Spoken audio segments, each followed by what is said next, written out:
दोस्तों, जब कोई इंसान प्यार में होता है तो वो दुनियादारी से हटने लगता है। बड़ी से बड़ी सल्तनत मिलने पर भी उन्हें खुशी नहीं मिलती।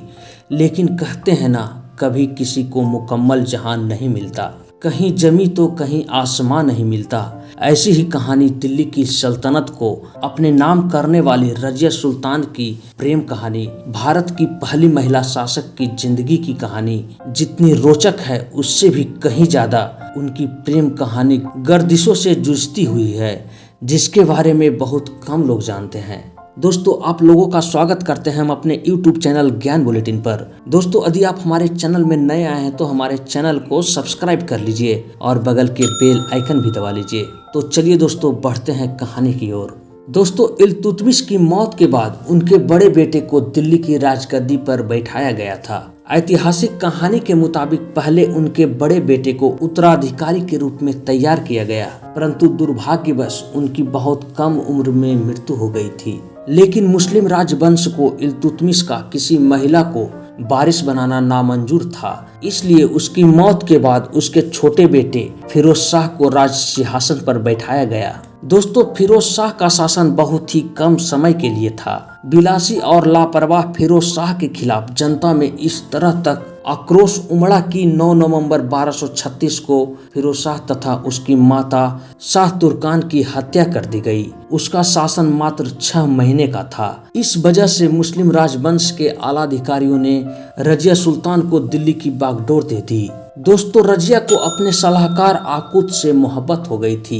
दोनों एक दूसरे को बेइंतहा चाहते थे, लेकिन मुसलमान शासकों को एक शासिका की ये बात पसंद नहीं आई, जबकि रजिया अपनी मोहब्बत के साथ फर्ज को भी बखूबी निभा रही थी। बताया जाता है कि रजिया के प्रेमी याकूत से नफरत करने की सबसे बड़ी वजह यह थी कि याकूत तुर्की नहीं था। साथ ही रजिया ने युद्ध के घोड़े की जिम्मेदारी देते हुए याकूत को घुड़शाला का अधिकारी नियुक्त कर दिया था। एक घुड़शाला में काम करने वाले व्यक्ति के साथ दिल्ली की सुल्तान का निकाह राज्यपालों, उच्च अधिकारियों और मुस्लिम राजवंश के सूबेदारों को पसंद नहीं था। दोस्तों, इधर भटिंडा के राज्यपाल मलिक अल्तुनिया को रजिया की खूबसूरती भा गई थी। उसने दिल्ली पर कब्जा करने के इरादे से दिल्ली पर हमला बोल दिया और रजिया की पहली मोहब्बत याकूत को मारकर रजिया को बंदी बना लिया। अपने पिता से किया हुआ वादा पूरा करने के लिए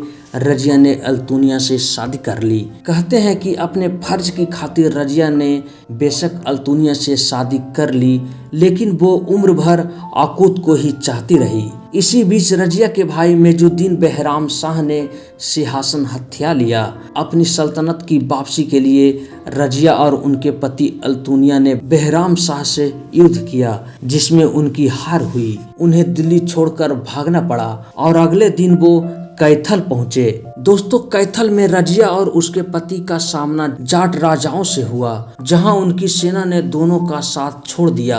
जाट राजाओं ने अल्तुनिया को मारने के बाद रजिया को भी मार दिया, जबकि दूसरी तरफ से भी कहा जाता है कि अपनी इज्जत बचाने के लिए रजिया ने आखिरी बार याकूत का नाम लेते हुए खुद को तलवार मार ली। दोस्तों, रजिया सुल्तान और उनके प्रेमी याकूत की कब्र का दावा 3 अलग अलग जगह पर किया जाता है। हालांकि रजिया की मजार को लेकर इतिहासकार एक मत नहीं है। रजिया सुल्तान की मजार पर दिल्ली, कैथल एवं टोंक अपना अपना दावा जताते आए हैं। अलग अलग समय पर इतिहासकार इस बारे में अपनी थ्योरी पेश करते रहे हैं, लेकिन इतना तो तय है कि रजिया के साथ उनके प्यार याकूत की ही कब्र है, जबकि अल्तुनिया का नाम केवल इतिहास की एक घटना के रूप में रजिया के साथ जोड़ा जाता है। तो ये थी दोस्तों रजिया सुल्तान की प्रेम कहानी के बारे में। उम्मीद करते हैं दोस्तों ये वीडियो आपको पसंद आया होगा। यदि आपको ये वीडियो पसंद आता है तो हमारे चैनल को ज्यादा से ज्यादा सब्सक्राइब करें और